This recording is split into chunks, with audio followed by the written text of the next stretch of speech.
ምን አይነት ልጅ ነው ያሳደግኩት? ገብጋባ አሳዳጊ የበደላት እቻውን ሰው ትሆናለች ወይ? በጣም ብዙ እርግማን በጭንቅላት ውስጥ። እሱ ሳይጨርስ ልጅቱ አባ ይሄም ብላ አለችው። የገመጥኩት እኮ የትኛው ሞር እንደሚጣፍጥ ልለይልህ ብዬ ነው አለችው። አንድ አባትና ልጅ መንገድ እየተጓዙ አባት በቂ ገንዘብ አልነበረውም። ልጅ መንገድ ላይ የሚሸጥ አፕል ታይና አፕል ካልገዛህልኝ ትለዋለች።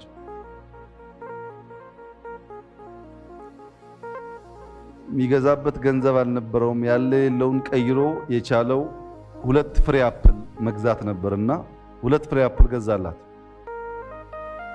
አንደኛውን በአንደኛው እጇ ይዛ አንደኛዋን መግመጥ ጀመረች። ልክ ስትበላ ምንም አባት ቢሆን ጎመጀ አማረው። ታውቃላችሁ። ልጄ አንዱን ስጪኝ አላት። እየበላች የነበረውን ትታ ያኛውን ገመጠችው።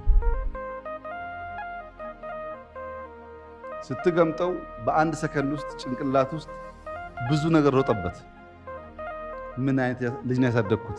ገብጋባ አሳዳጊ የበደላት እቻውን ሰው ትሆናለች ወይ? በጣም ብዙ እርግማን በጭንቅላት ውስጥ። እሱ ሳይጨርስ ልጅቱ አባ ይሄም ብላ አለችው። የገመጥኩት እኮ የትኛው ሞር እንደሚጣፍጥ ልለይልህ ብዬ ነው አለችው። የኛ ችግር እንደሱ ነው። የትኛው ከደህንነት እንደሚያወጣ በምናደርገው ትግል ውስጥ ብዙ የሚሳደቡ፣ ብዙ የሚራገሙ፣ ብዙ የሚያጥላሉ አሉ። ስንዴ አረስን ብለን እንጮሃለን። እውነት ነው፣ ሰርታችኋል፣ ለፍታችኋል። ግን የስንዴ ዋጋ አልቀነሰም። ለምን? ያው ታውቃላችሁ፣ አርሶ አደር ልጆች አልወጣም። ያምናው ተከምሮ ጓሮ ታዩታላችሁ። በመኪናም ይታያል፣ በሄሊኮፕተርም ይታያል።